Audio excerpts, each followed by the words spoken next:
नमस्कार दोस्तों, welcome to government exam info. तो स्वागत है आप सभी का आज की वीडियो में। देखिए, आज से कुछ दिनों तक अब हम टेस्ट सीरीज़ करेंगे और वैसे मैराथन क्लासेस आपके आ चुके हैं। तो जिनको नहीं पता है, 4 मैराथन क्लासेस आ चुके हैं। ठीक है, तो 35 से 40 मिनट के सभी क्लासेस हैं, तो उनको देख लेना एक बार। उसमें काफ़ी सारे क्वेश्चन डिस्कस हो चुके हैं, तो प्लेलिस्ट में आपको वो मिल जाएगा जो लोग नए जुड़े हैं उनके लिए।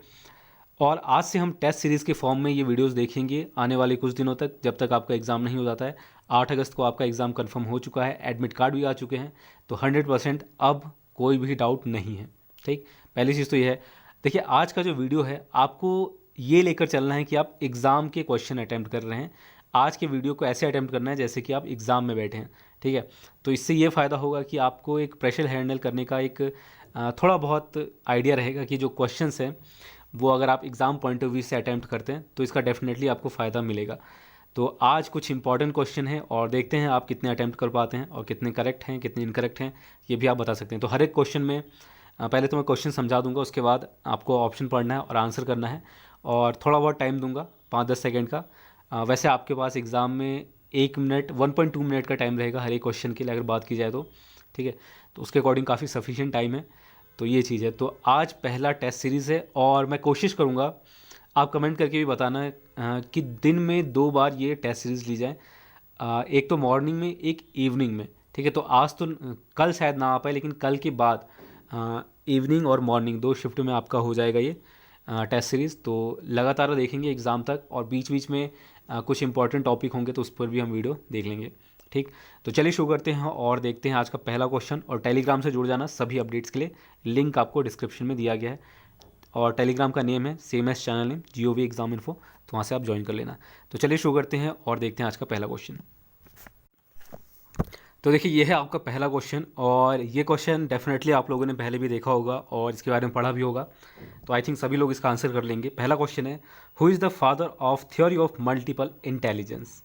ठीक, ये पूछा गया है। ठीक है, क्या पूछा गया है? मल्टीपल इंटेलिजेंस की जो थ्योरी है, बहुबुद्धि सिद्धांत, इसके जनक कौन है? ऑप्शंस यहाँ पर 4 दिए गए हैं, इसमें से आपको बताना है कौन सा राइट आंसर होगा। तो देखिए, यहाँ पर इसका जो करेक्ट आंसर है वो है आपका गार्डनर। ठीक है, इनका पूरा नाम है हॉवर्ड अर्ल गार्डनर, और ये अगर बात करें तो 1943 में इनका जन्म हुआ था, और इन्होंने ही बहुबुद्धि सिद्धांत को बताया था, या फिर इसको डिस्कवर किया था, इसको प्रोपाउंड किया था बेसिकली। तो ऑप्शन सी आपका बिल्कुल करेक्ट आंसर है। और इन्होंने जब ये दिया था तो उस समय इन्होंने 7 से 8 ऐसे इंटेलिजेंस बताए थे, जिसमें आपका है लिंग्विस्टिक इंटेलिजेंस, जिसके बारे में पहले भी हमने क्वेश्चन करे हैं। ठीक है, इसमें भाषा के उपयोग की क्षमता से रिलेटेड है ये लिंग्विस्टिक इंटेलिजेंस। इसके अलावा लॉजिकल मैथमेटिकल इंटेलिजेंस होता है। ठीक है, जिसमें कि आपका तर्क और संख्याओं के उपयोग की क्षमता के बारे में से रिलेटेड है ये चीज़। इसके अलावा स्पाशियल इंटेलिजेंस आपने पढ़ा होगा, बॉडीली काइनेमेटिक्स इंटेलिजेंस होता है, म्यूजिकल इंटेलिजेंस होता है। ठीक है, संगीत निर्माण की क्षमता जिनमें होता है उससे रिलेटेड है ये। इसके अलावा एक होता है आपका इंटरपर्सनल, ठीक है, यानी कि दूसरों की समझने की क्षमता जो है वो आता है आपका इंटरपर्सनल इंटेलिजेंस में। इसके अलावा इंट्रापर्सनल, ठीक है, यानी कि स्वयं विचार करने की क्षमता होता है इसमें। और एक होता है आपका नेचुरलिस्ट।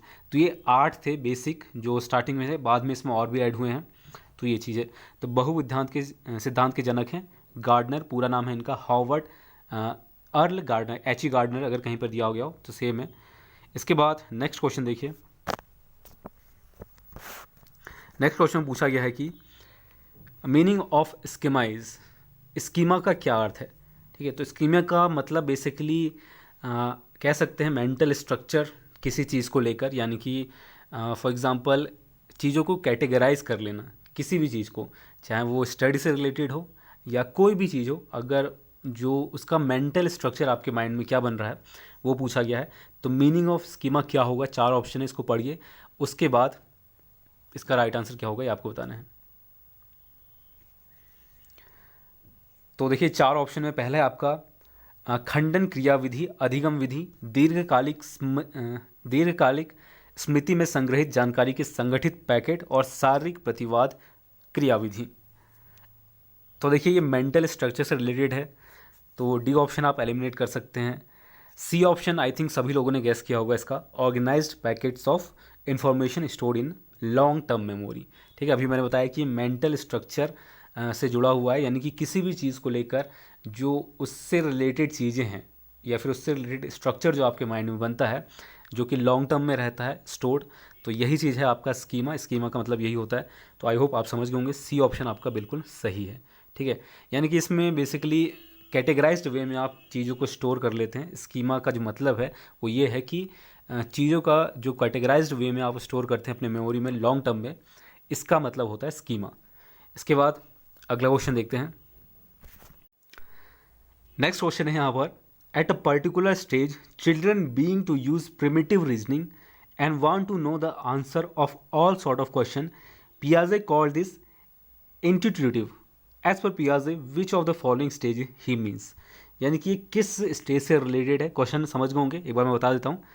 पूछा यह गया है कि एक विशेष ऐसा स्टेज है जिसमें बच्चे जो हैं प्रिमिटिव रीजनिंग को शुरू करते हैं और साथ ही साथ सभी प्रकार के जो क्वेश्चंस हैं उसको आस्क करना शुरू करते हैं या फिर उसके बारे में जानना चाहते हैं।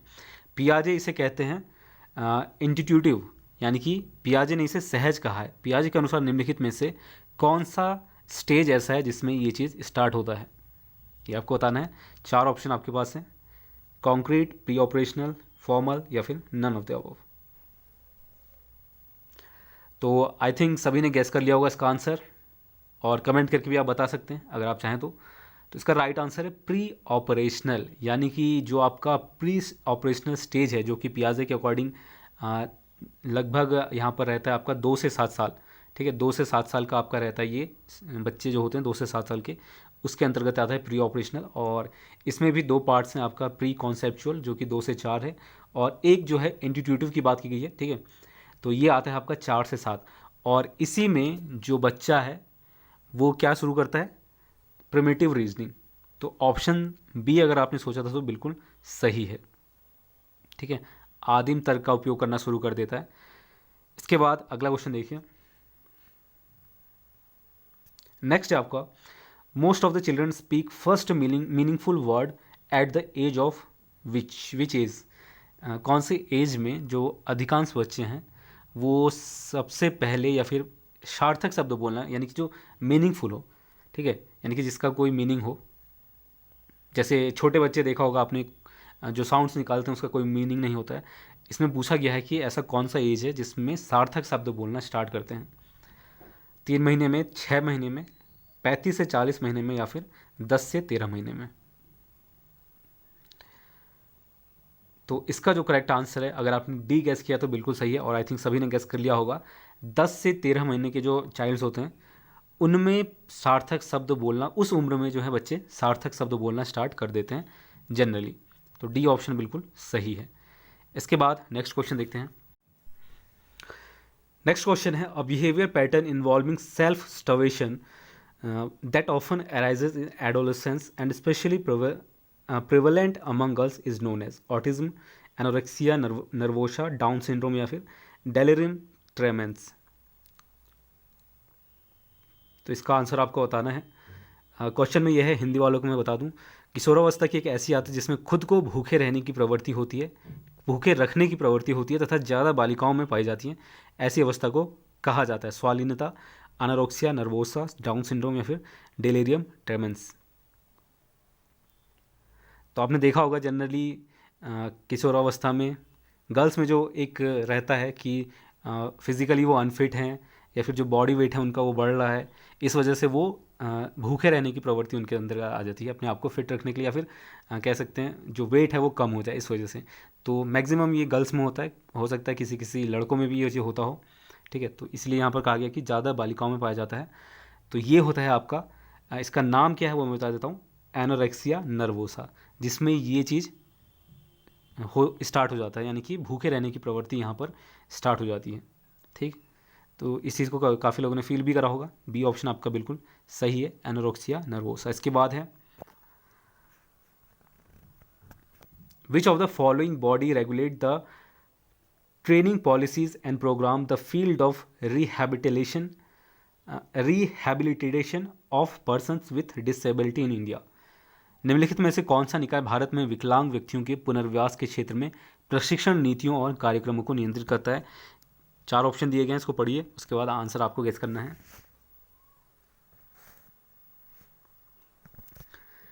तो चार आंसर आपने पढ़ लिया होगा, चार ऑप्शन आपने पढ़ लिया होगा, और इसका जो राइट आंसर है वो मैं बता देता हूँ direct.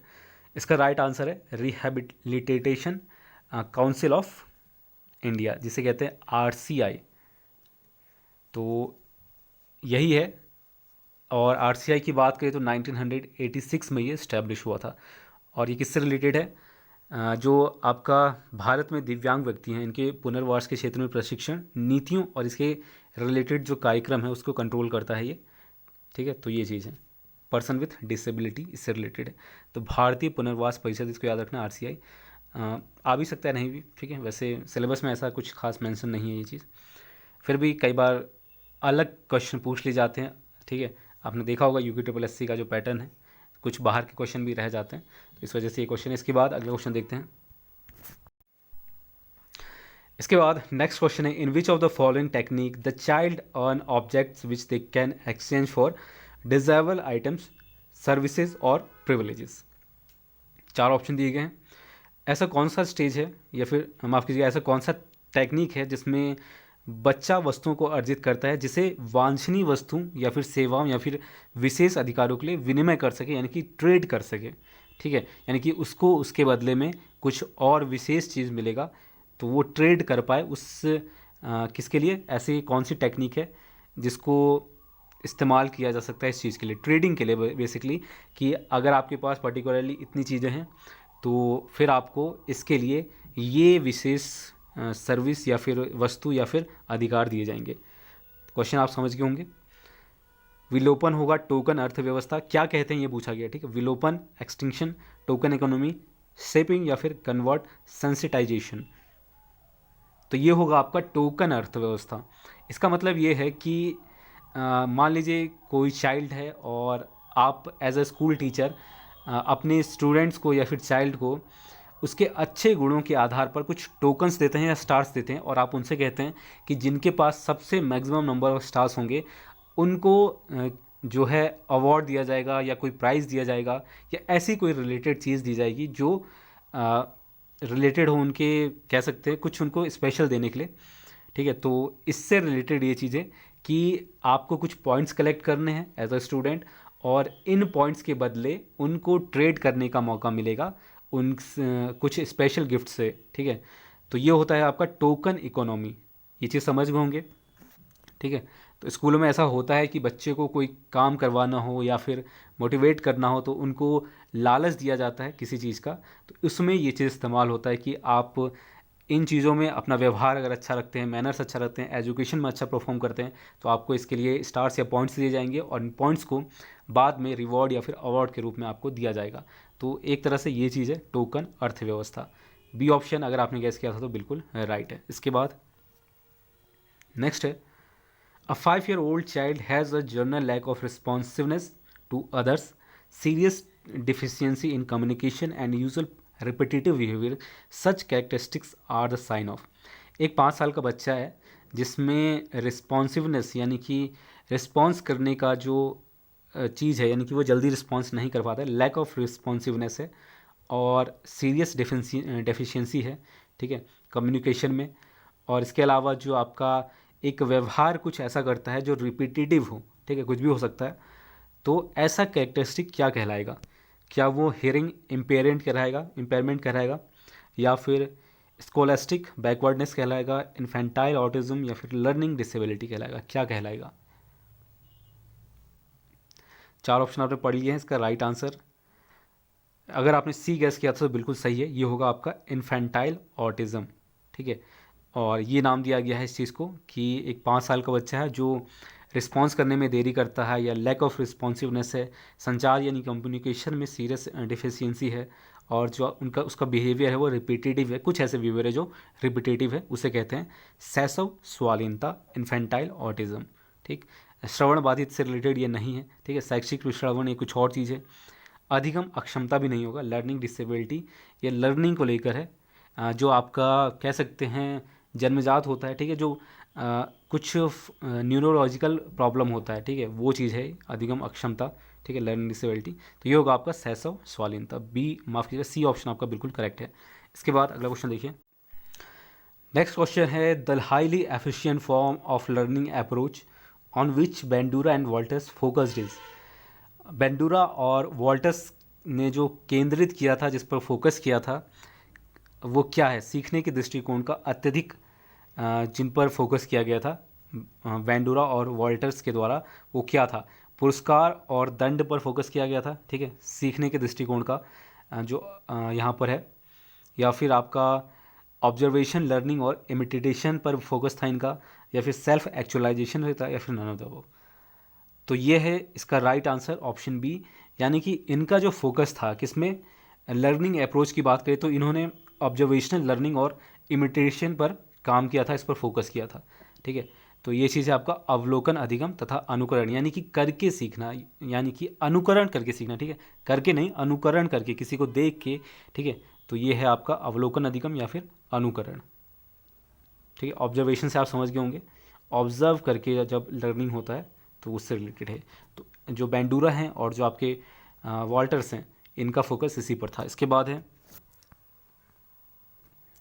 According to Freud recommended personality structure, which of the following would satisfy its fundamental urges immediately and reflexively as they arose without regard the rules, the reality of life or morals of any kind।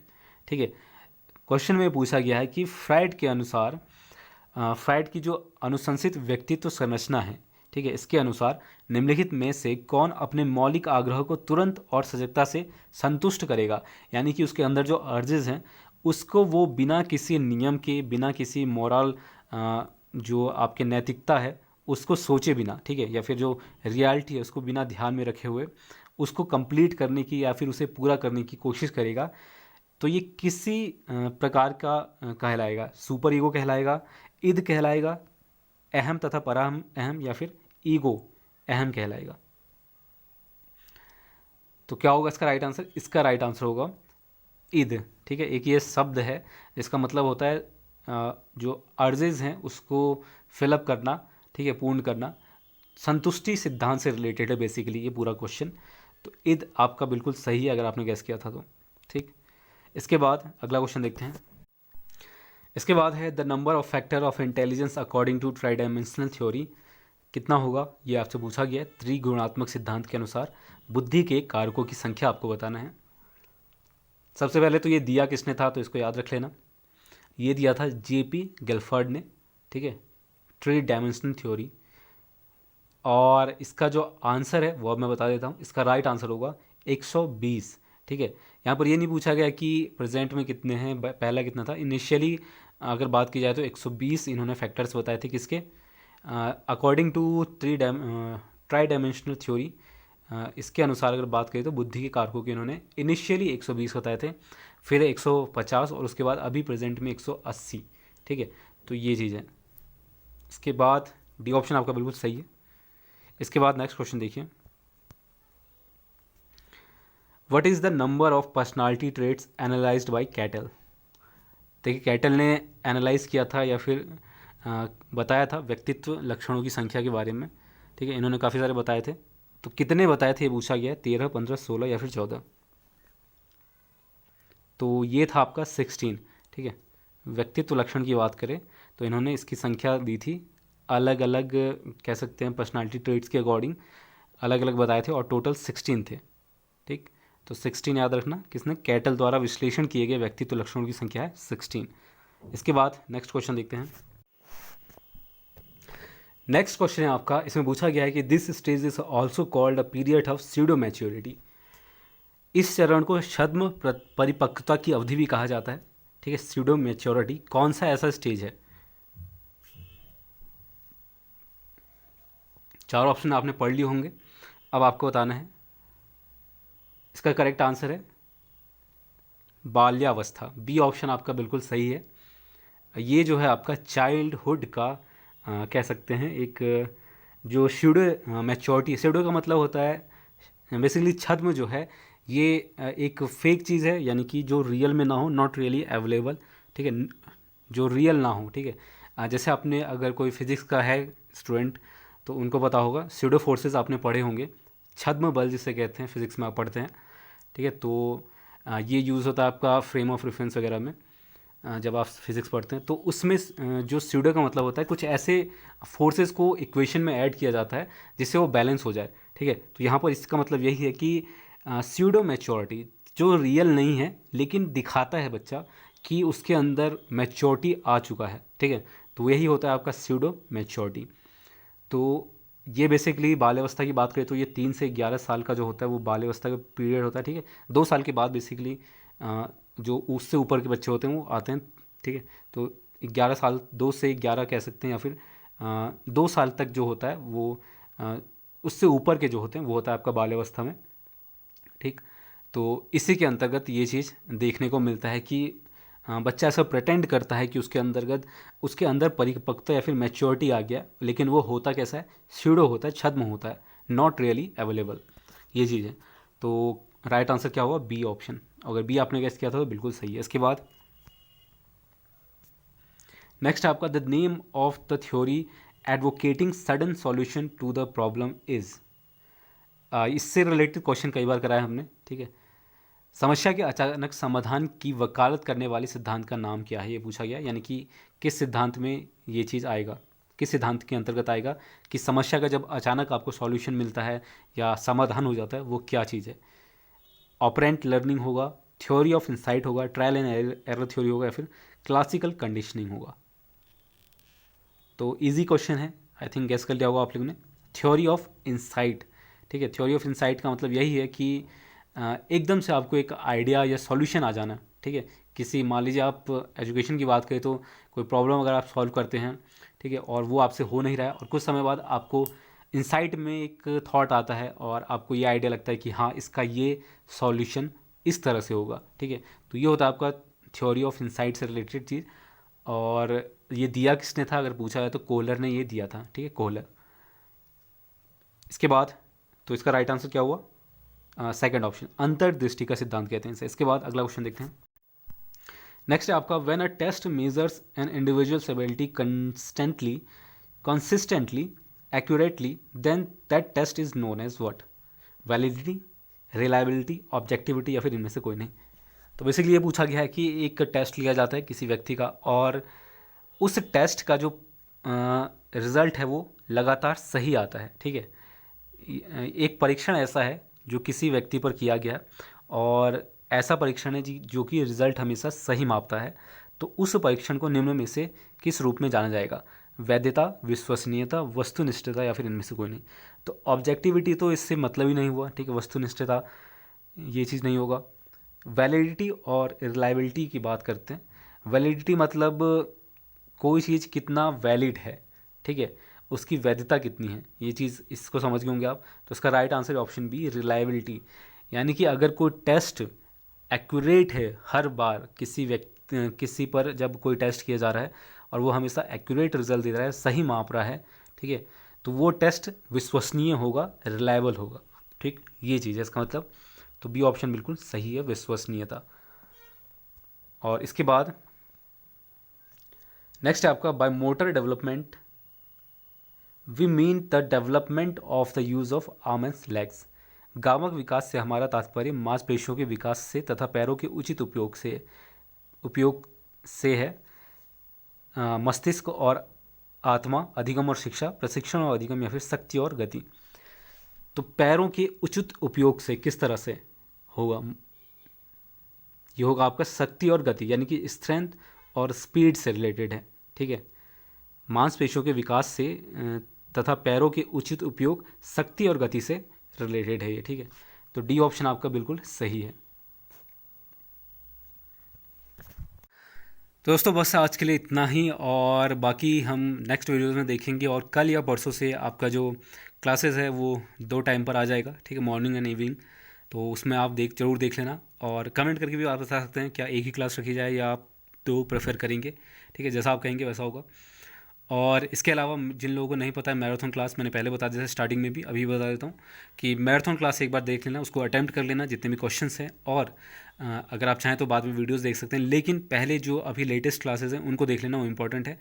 और इसके बाद बीच में एक और class आएगा आपका marathon, तो उसमें हम सारे ऑल क्वेश्चंस कह लीजिए उसमें इंक्लूड कर दूंगा मैं, ठीक है। हर एक तरह के क्वेश्चंस में देखने को आपको मिल जाएगा। प्रीवियस से लेकर सिलेबस के अकॉर्डिंग इंपॉर्टेंट टॉपिक्स के क्वेश्चन, ठीक है, और जो मैंने आपको बताया था, और जो आपका प्रीवियस क्वेश्चन है वो भी हम देखेंगे, और कुछ और इंपॉर्टेंट क्वेश्चन वहाँ पर रहेंगे। तो फिलहाल इन क्लासेस को फॉलो करते रहिए। और आपका एग्ज़ाम 8 अगस्त को है, तो 8 दिन ही बचे हुए हैं, मान के चलें।